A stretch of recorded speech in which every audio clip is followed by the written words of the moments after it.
sebelum nanti minggu depan ke sampel gitu ya.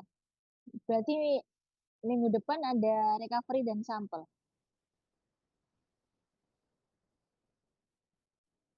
Iya, Bu. Ya,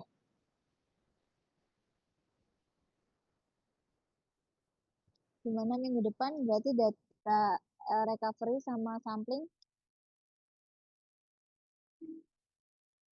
Ya. Oke, jadi ini nanti obat yang digunakan adalah sulfamethoxazole dengan ada beberapa rute pemberian ya, baik itu per oral, intramuskular, dan intravena. Ya,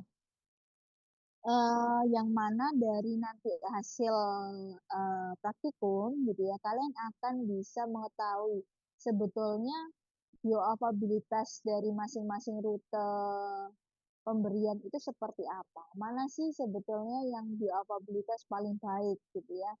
Kalau kita lihat pasti intravena harusnya yang paling baik gitu ya, karena dia langsung masuk pada sirkulasi sistemik. Tapi ya kita lihat nanti dari hasil kalian seperti apa. Apakah sesuai dengan teori yang ada atau tidak gitu ya. Nah, untuk bisa mendapatkan data tersebut nantinya gitu ya, maka eh, obat yang digunakan adalah sulfamethoxazole gitu ya dengan beberapa reaksi yang ada yang mana reaksi ini sudah dilakukan validasi metode gitu ya yang hasilnya nanti akan bisa menggambarkan ya akan bisa menggambarkan berapa dari nilai absorbannya dan lain sebagainya sehingga Anda nanti bisa mengetahui nilai dari bioavailabilitas itu seperti apa ya. Nah, em, ketika untuk masing-masing reaksi gitu ya ada TCA, kemudian ada em, natrium nitrit, asam sulfamat, naftil ya, NaOH dan H2 SO4 ya.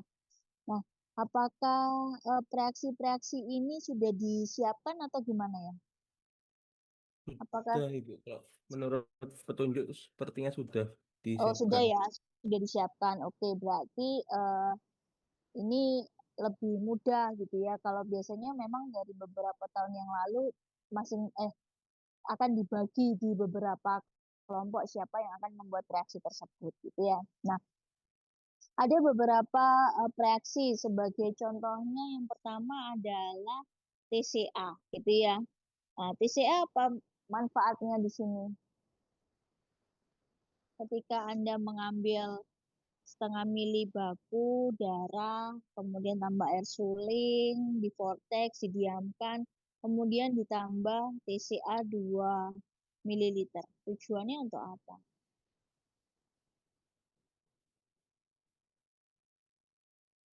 Apa kira-kira? Jadi harus tahu sehingga nanti kalian paham, oh iya berarti karena fungsinya itu adalah ini, maka tahapan ini tujuannya adalah sebagai ini gitu.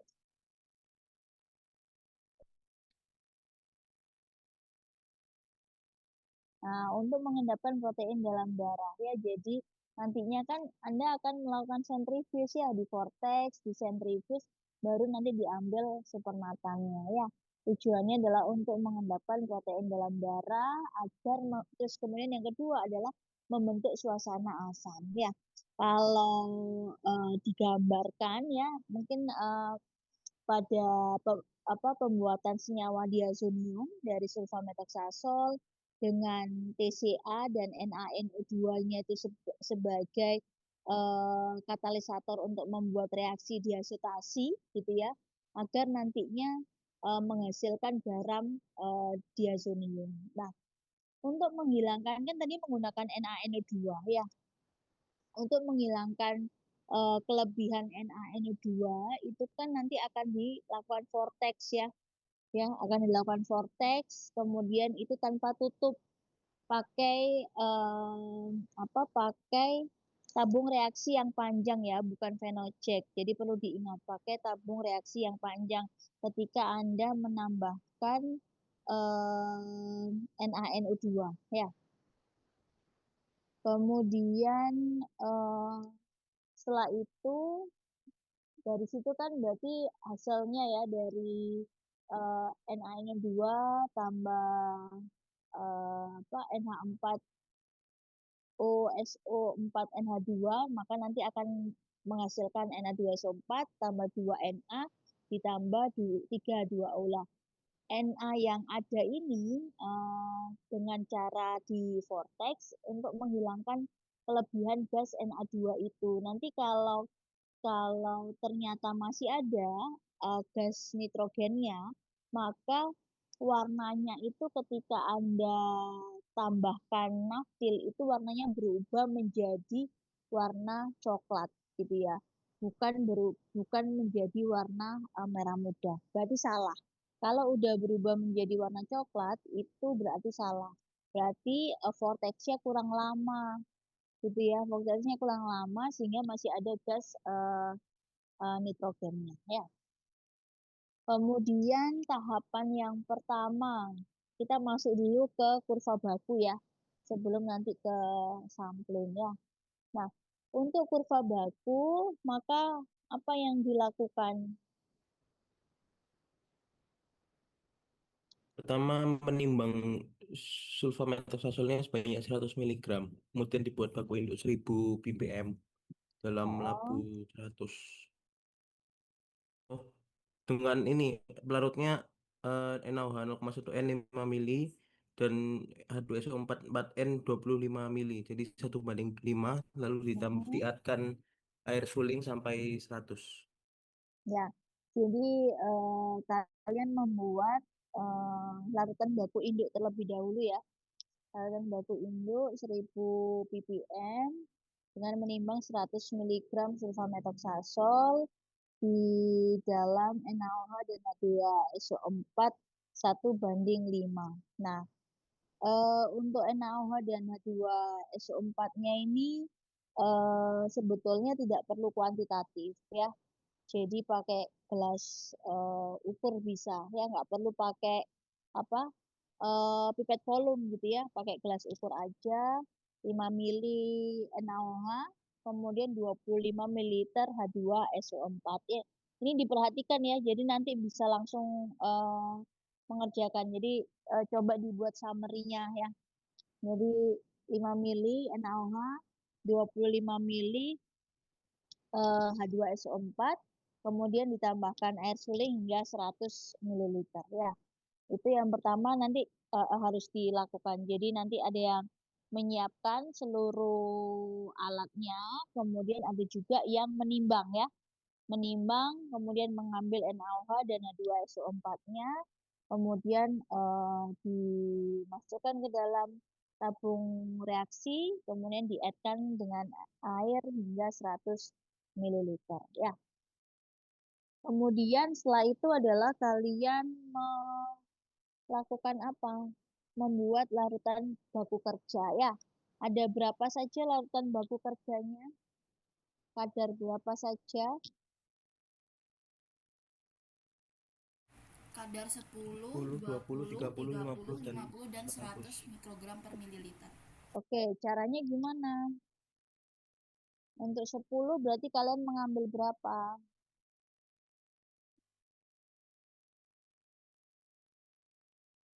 Kemudian,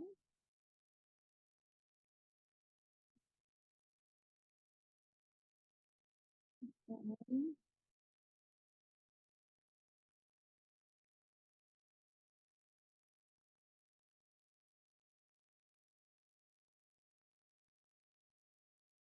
oke.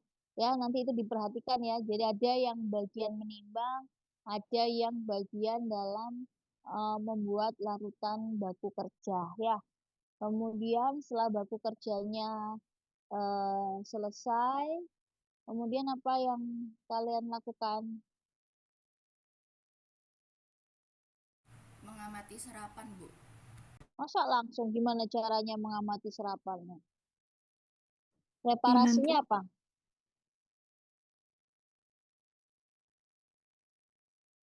Gimana? Menentukan panjang gelombang maksimum. Ya, menentukan panjang gelombang maksimum caranya gimana? 0,5 mili baku kerja tambah 75 mili air suling. Ya, jadi tetap dilakukan reaksi itu ya. Jadi, Konsultasi. jadi ambil masing-masing baku kerjanya ya, setengah mili baku kerja dari masing-masing kadar ditambah 7,5 ml air suling. Jadi yang pertama kalian lakukan adalah menyiapkan tabung reaksi ya, Phenoject, menyiapkan Phenoject. Jadi yang ada tutupnya itu yang Phenoject pendek itu ya. Menyiapkan Phenoject itu sudah ada 7,5 ml air dulu yang kalian masukkan di situ. Disiapkan. Ada berapa titik ini? Ada 5 kadar ya. Ada 5 kadar. Berarti Anda siapkan 5 Phenoject terlebih dahulu. Kemudian isi dengan 7,5 ml air. Pakai apa? Pakai pipet ukur. Ya. Pakai pipet ukur 7,5 mili, baru nanti ditambahkan masing-masing setengah mililiter baku kerja ya. Kemudian Anda vortex homogen, kemudian didiamkan 15 menit, ditambahkan TCA 2 ml ya, ambil pakai pipet volume ya. Kemudian perlu nggak dilakukan centrifuge di sini?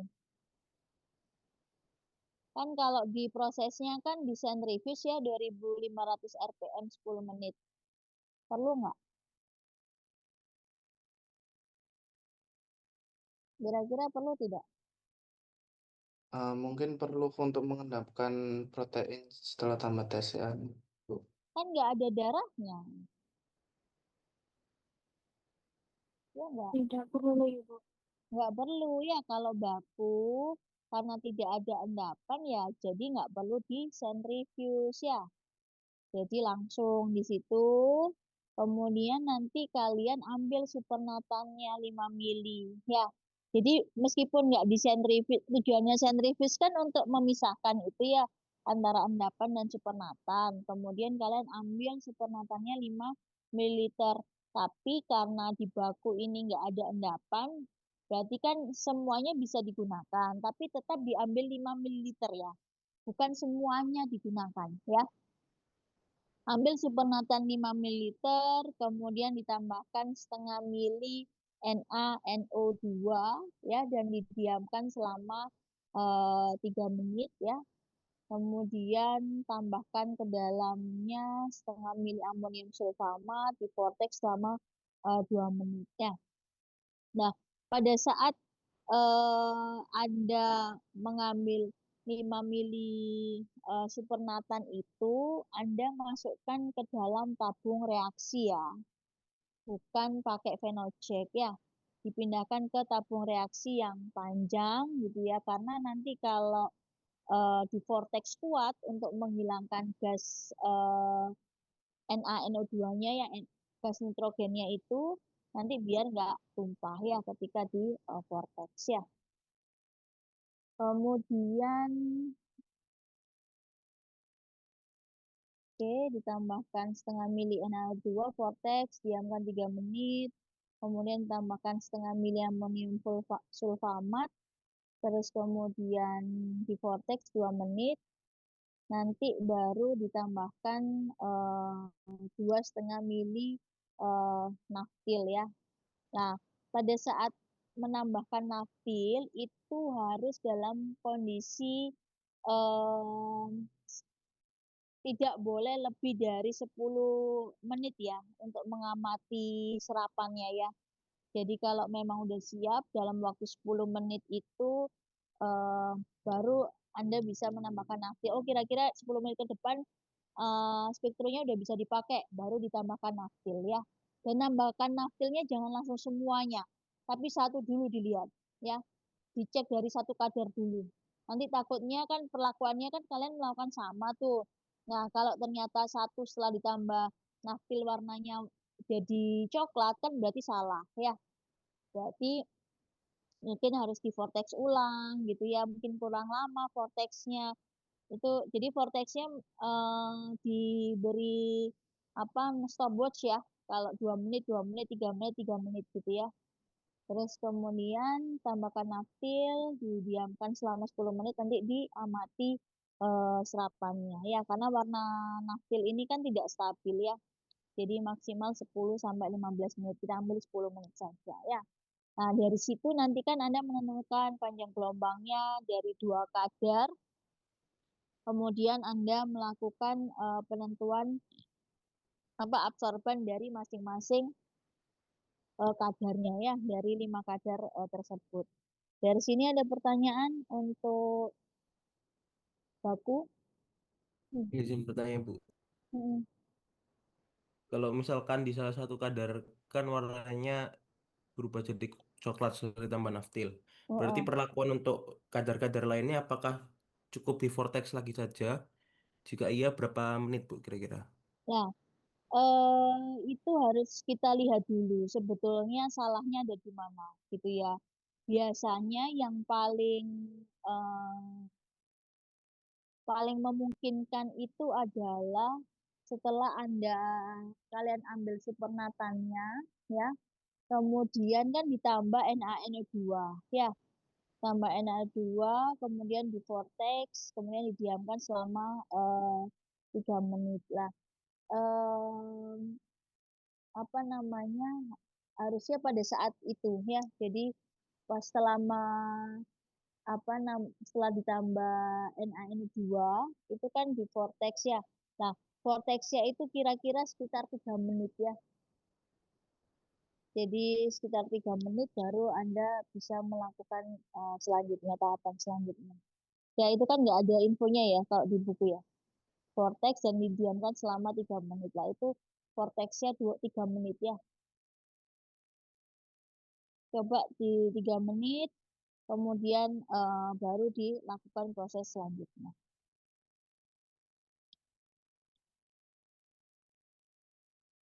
Eh, izin bertanya lagi Bu, berarti Hmm, tiap tiap vortex baiknya 3 menit ya Bu, kecuali yang amonium sulfamat ini 2 menit gitu ya. ya, ya, yang setelah ditambahkan NaN2 itu ya. Kalau yang setelah saat mencampur homogen Yang mana? baku plus air suling sama Ya menambahkan itu TCA itu biasa juga aja perlu 3 ya. menit. Oh bisa saja ya. Enggak, di vortex pokoknya terlihat homogen ya nggak masalah ya. Oke Karena kan baik. tidak ada sampel darahnya ya. Berarti tahapan yang krusial ada di Krusial NaNO2 ada ya. di NaNO2 ya. Oh ya baik, terima kasih Bu. Oke. Kemudian udah ya, dari situ Anda yang pertama adalah siapkan phenocheck terlebih dahulu ya. Yang pertama, kemudian yang kedua adalah tabung reaksi yang panjang ya. Selanjutnya untuk recovery ya. Kalau recovery sama gitu ya. Bedanya adalah sudah ada sampel darah ya. Jadi eh, setengah mili baku kerja gitu ya menggunakan setengah mili darah gitu ya, ditambah eh, berapa mili ditambahnya? Setengah mili darah ditambah 7,5 mili air suling. Itu kalau yang sampling ya. Tapi kalau yang recovery gimana caranya?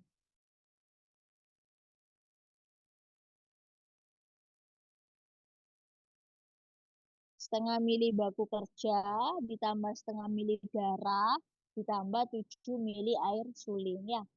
Tapi kalau sampling setengah mili darah per titiknya ditambah 7,5 mililiter air suling ya.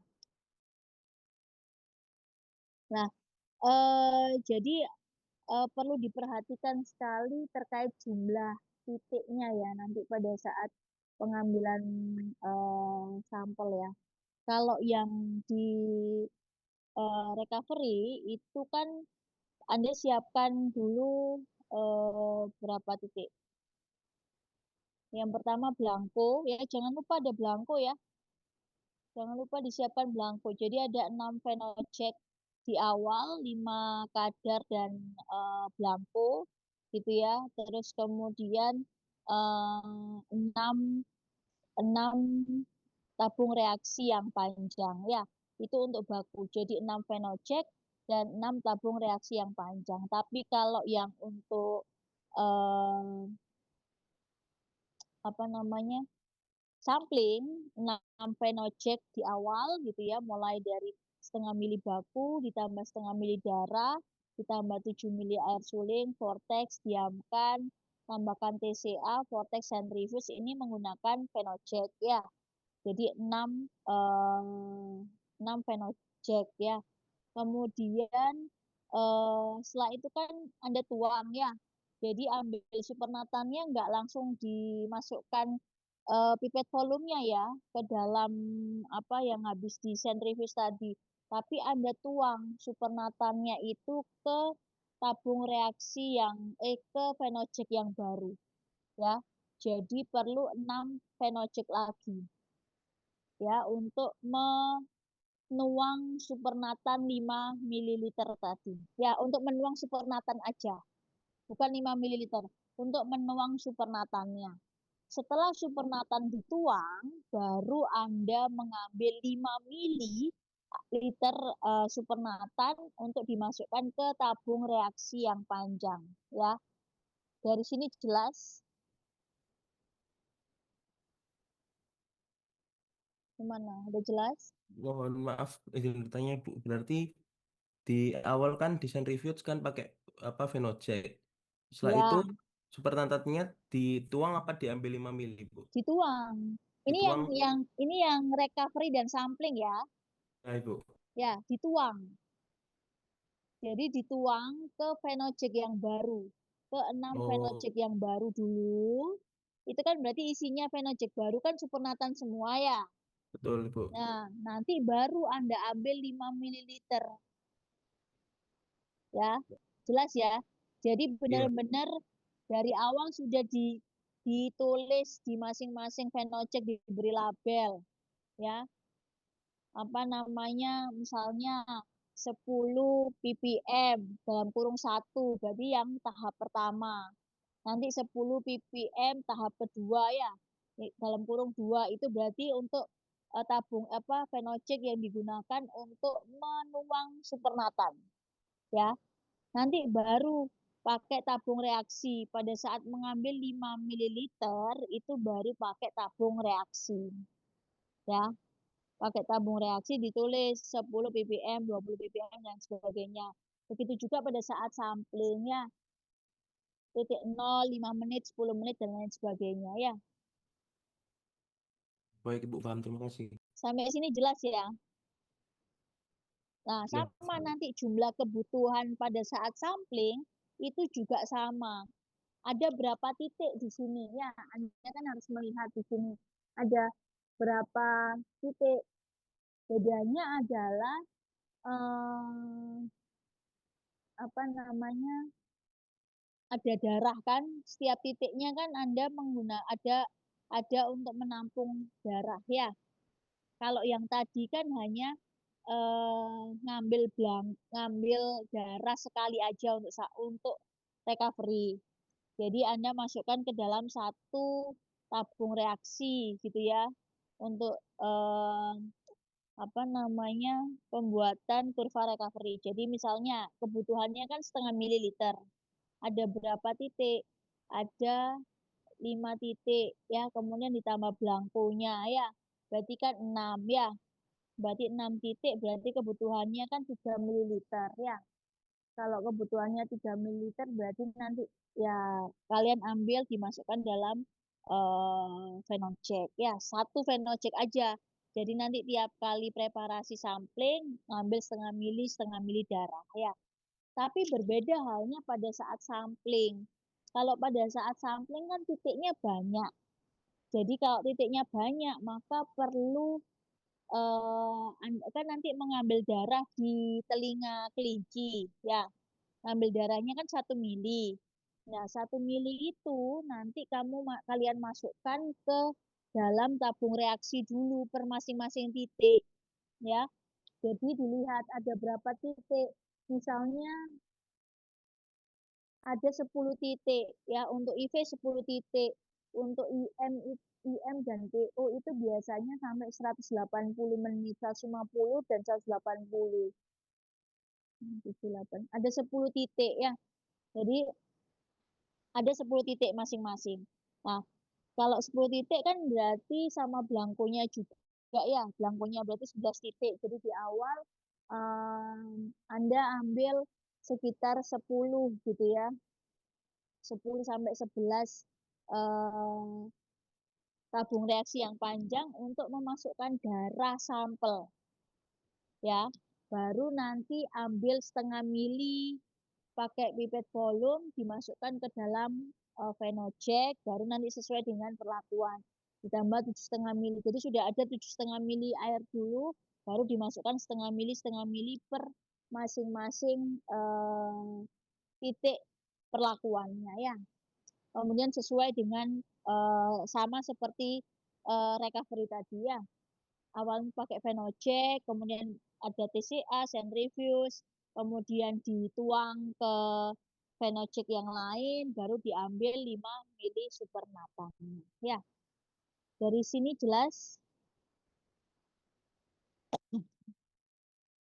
Ada pertanyaan dari sini terkait samplingnya sebelum saya jelaskan cara memasukkan dosisnya, heparinnya ya. Kalau udah sampel darah kan harus ngambilnya pakai heparinnya. Ada pertanyaan? Jauh ini tidak ada, Bu. Oke, berarti pada saat sampel gitu ya, sampling itu kan ada 10 titik. Nah, 10 titik yang kalian ambil itu kan berarti kalian mengambil 10 kali darah kelinci per dalam beberapa waktu, 0 menit itu sebagai belangko ya. Kemudian 10, 5, 10 atau sebagainya sampai seterusnya sampai 120 atau 180 bagi yang IM dan TO ya. Nah, darah itu kalau nggak segera dipreparasi itu kan dia akan menggumpal ya, maka pakailah heparin ya.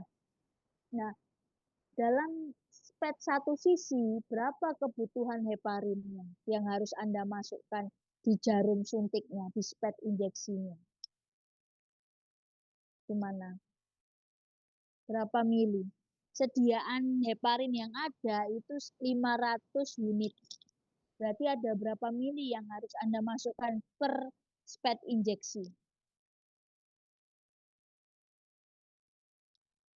Berapa kira-kira? Ayo, cara ngitungnya gimana? Ini betul-betul harus dipahami oleh seluruh anggota kelompok ya.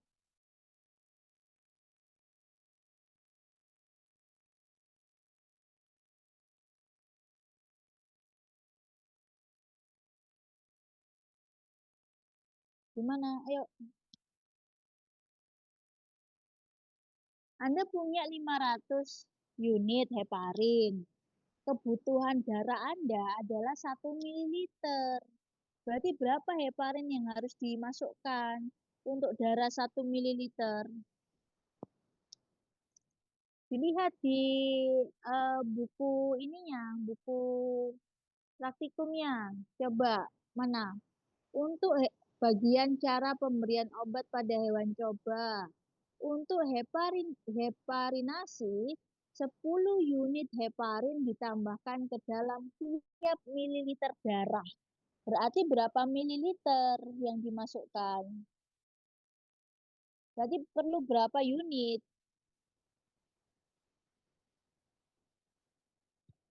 Ini kalian nggak tidur kan? Halo?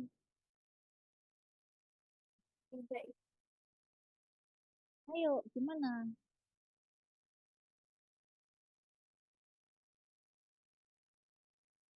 Kalian tadi kan saya info, setiap mililiter darah itu perlu 10 unit heparin. Berarti sedangkan sediaannya itu adalah 500 unit. Berarti berapa mililiter heparin setiap SPED injeksi? Ayo dong. Berapa? 50 mili, Bu.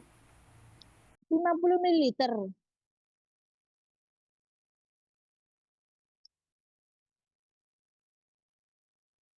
Nol koma nol dua ya. Masing-masing spet injeksi kalian isi. Nanti ada besok waktu sampling ada yang bagian memasukkan heparin ya. 0,02 mililiter heparin per 1 mili spet injeksi ya. Dan heparinnya nanti itu kan dalam vial, ada tutup karetnya. Karetnya jangan ditusuk ya, tapi dibuka. Karena apa? Karena nanti jarumnya dia akan nekuk.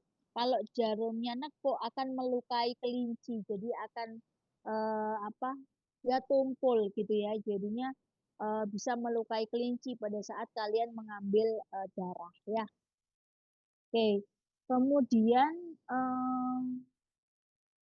nah, untuk kelinci itu kan kalian lihat ya bagian telinganya, kemudian bersihkan dulu kelinci di telinga kelinci di bagian vena marginalis ya.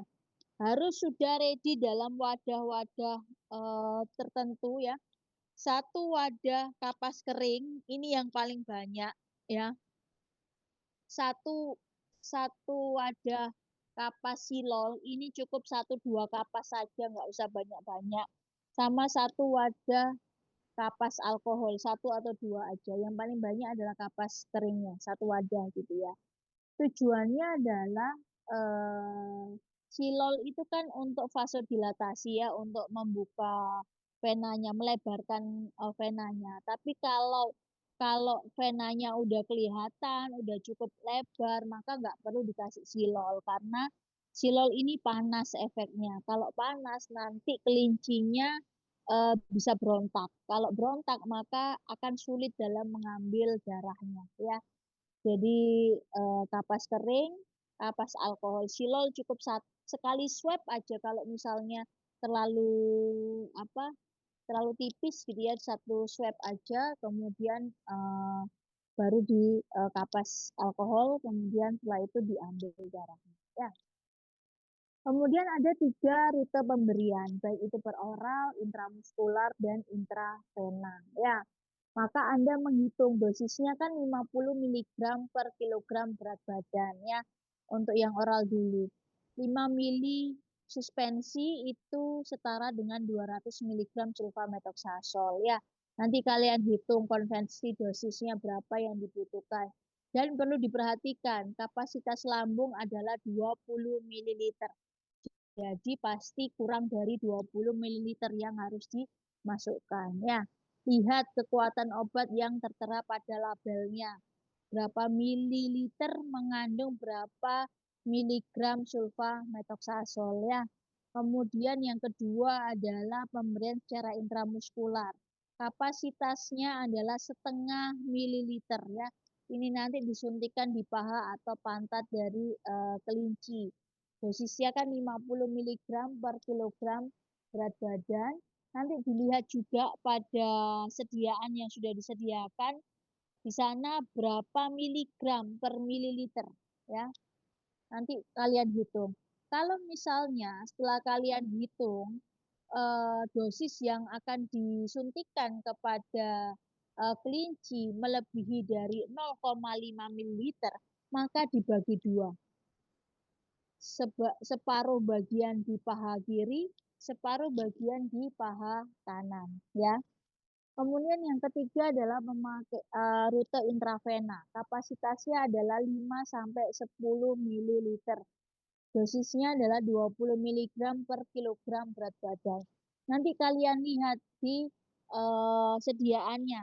1 ml sediaan sulfa intravena itu setara dengan mengandung berapa miligram sulfamethoxazole. Kalau misalnya 80 mg, berarti berapa yang perlu Anda ambil ya. Nah, ketika obat itu kan dimasukkan melalui vena ya. Nah, untuk mengambil sampel yang kalian ambil gitu ya, apa namanya, gunakan gunakan telinga yang satunya. Jadi bukan mengambil darah di telinga tempat injeksi obat. Boleh mengambil darah pada sisi yang sama ketika sudah lebih dari 1 jam. Jadi di atas 1 jam boleh diambil melalui vena yang sama seperti saat memasukkan obat. Tapi kalau belum 1 jam menggunakan vena yang lainnya, tidak pada vena pada telinga tersebut. Vena pada telinga tempat memasukkan obatnya ya. Dari sini jelas?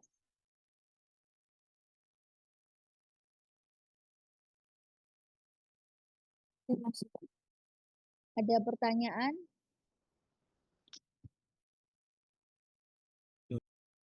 Sejauh ini tidak ada, Ibu. Oke, udah jelas ya kurva baku, recovery, cara perhitungan recovery sama seperti data urin ya. Kemudian misalnya ternyata nih hasilnya jelek gitu ya. Kemudian sisa darahnya nggak sampai setengah mili, maka apa yang dilakukan? Yang dilakukan adalah bisa konversi ya.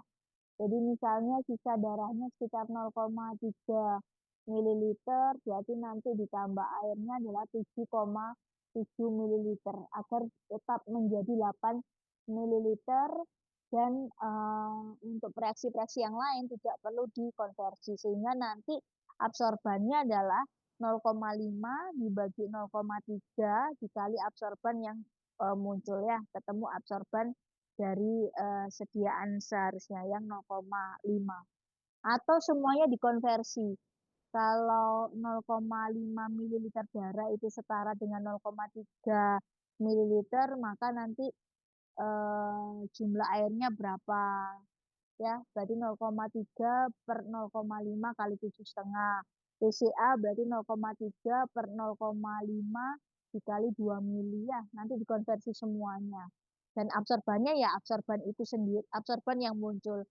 Kalau itu kan lebih susah, lebih baik adalah hasil absorbannya nanti yang dikonversi ya. Jadi tetap jumlah antara darah dan volume darah dan airnya tetap 8 ml dengan 0,3 ml darah dan 7,7 ml itu adalah air suling ya. Kemudian pisahkan pipet volume satu saja yang digunakan untuk darah ya. Jadi pada saat sampling itu jangan beberapa pipet volume yang digunakan, satu aja yang digunakan untuk darah ya. Kemudian perhatian juga karena ini sampel biologis sama seperti data urin, persyaratan recovery diharapkan bisa dalam rentang 80 sampai 120% ya. Dari sini ada pertanyaan.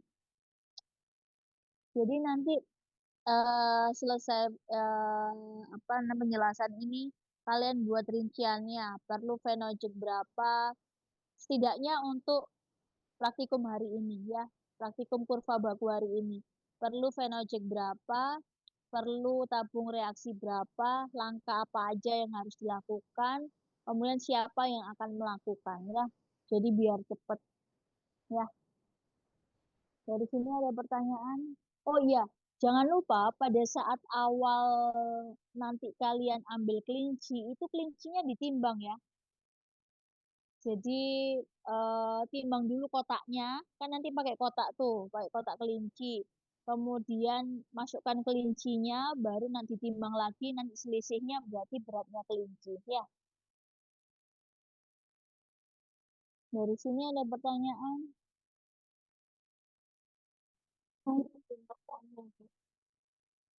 Kalau misalnya gini, pada saat sampling darah, pada saat recovery atau sampling, misalnya ketika Anda menuang hasil centrifuge tadi, ternyata masih ada kotoran yang belum mengendap gitu ya, maka apa namanya, disentrifuge ulang ya. Jadi pindahkan semua supernatan, disentrifuge ulang, baru diambil 5 ml ya. Jadi ada spare 2 kali pengulangan untuk sebelum mengambil 5 mili supernatan ya, khusus untuk recovery dan sampling.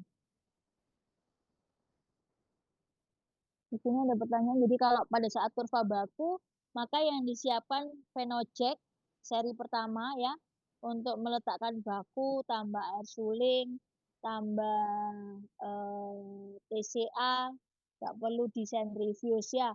Kemudian langsung diambil 5 mili, dimasukkan ke tabung reaksi. Jadi hanya 6 Phenojack awal dan 6 tabung reaksi yang panjang. Nanti pada saat recovery dan sampling itu 6 saat awal, kemudian untuk menuangnya perlu 6 lagi gitu ya yang recovery. Kemudian kalau misalnya ada endapan yang masih ikut pada saat menuang, itu disentrifuge ulang, jadi perlu apa namanya, 6 lagi, baru nanti selesainya gitu ya, pada saat Anda menuang baru diambil 5 mili, dimasukkan ke tabung reaksi yang panjang ya. Begitu juga pada saat sampling ya. Di sini ada pertanyaan.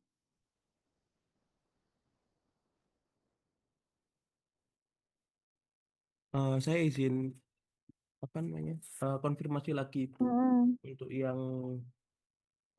jadi yang perlu sangat kuantitatif yang pakai pipet volume dan yang pakai gelas ukur itu yang hmm. mana aja Bu ya, saya agak lupa Ya soalnya. semuanya pakai pipet volume, Oh oke. kecuali yang NaOH dan H2SO4 ya. Oh iya iya siap. Itu boleh pakai gelas ukur ya, karena kan dia hanya untuk melarutkan sistemnya, bukan untuk preparasi sampling penentuan kadar ya. Kalau yang TCA, kemudian ambil supernatannya, NaNO2, amonium sulfamat ya, semuanya pakai pipet volume ya.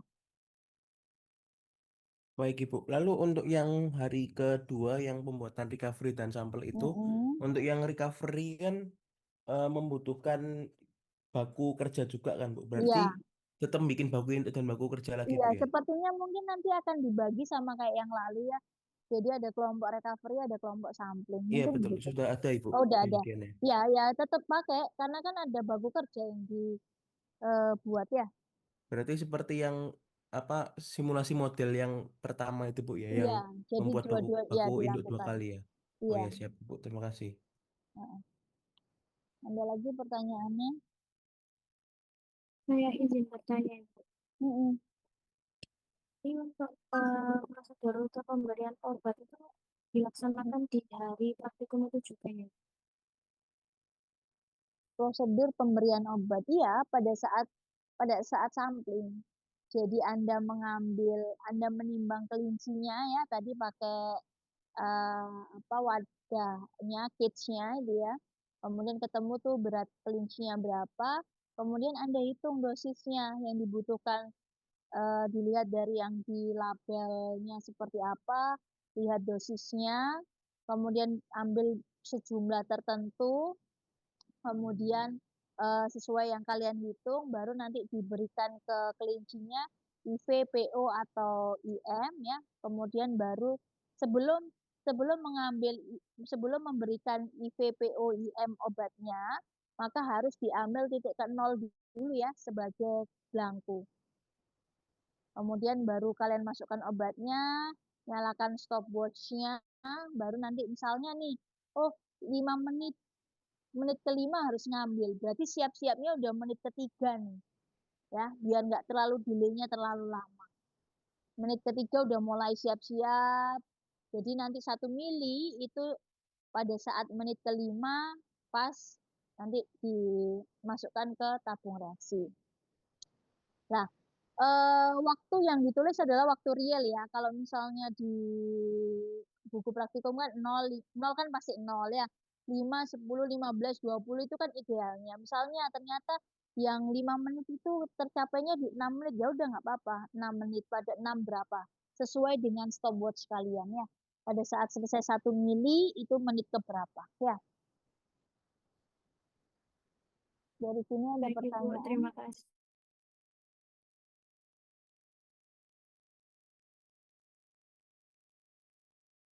Ada pertanyaan? Oke, kalau tidak ada pertanyaan, kita bisa akhiri untuk hari ini. Apakah praktikumnya bisa sekitar jam 12 kalian di lab, jadi bisa bersih-bersih terlebih dahulu. Memungkinkan Baik. begitu atau tidak? Bisa, Bu. Kami memungkinkan Ibu. Ya, jadi jam 12 ya. Nanti jam 12 kalian siap-siap dulu, kalian bersihkan semuanya, dilabelin rapi gitu ya. Jadi tidak ada kertas-kertas yang ada di meja, semuanya ditaruh di rak. Hanya mungkin ada 1 lembar aja sebagai bantuan ya, untuk kalau misalnya ada yang lupa ini setelah ini tahapan mana, 1 saja lembar kalian tempelkan di situ ya. Sehingga nanti pas setengah 1 sudah bisa mulai nimbang ya. Jadi nggak terlalu lama ya.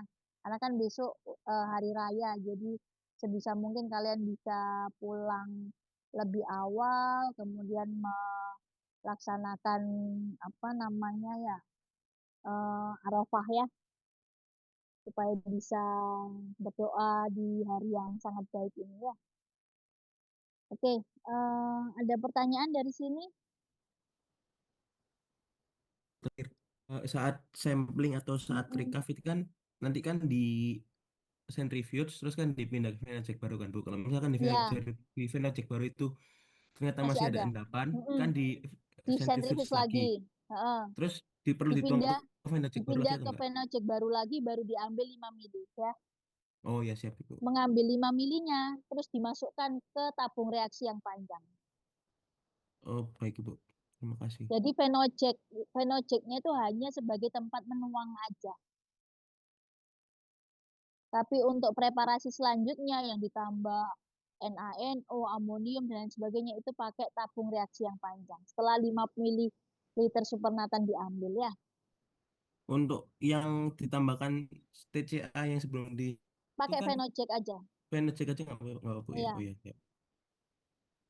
Karena kan nanti perlu disentrifuge. Kalau perlu disentrifuge pasti pakai Fenojek. Karena kan alat sentrifuge-nya hanya muat Fenojek kan. Dan dipastikan tutupnya bisa ya. Baik Karena Ibu. takutnya Terima pecah kasih. di alat sentrifuge-nya. Oke, dari sini ada pertanyaan lagi.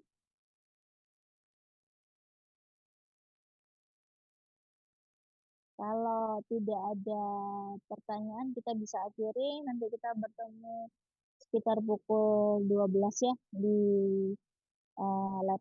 Oke, terima kasih. Wassalamualaikum warahmatullahi wabarakatuh. Waalaikumsalam Waalaikumsalam warahmatullahi warahmatullahi Waalaikumsalam. wabarakatuh. Terima kasih banyak Ibu. wabarakatuh. Marita. Terima kasih, Bu.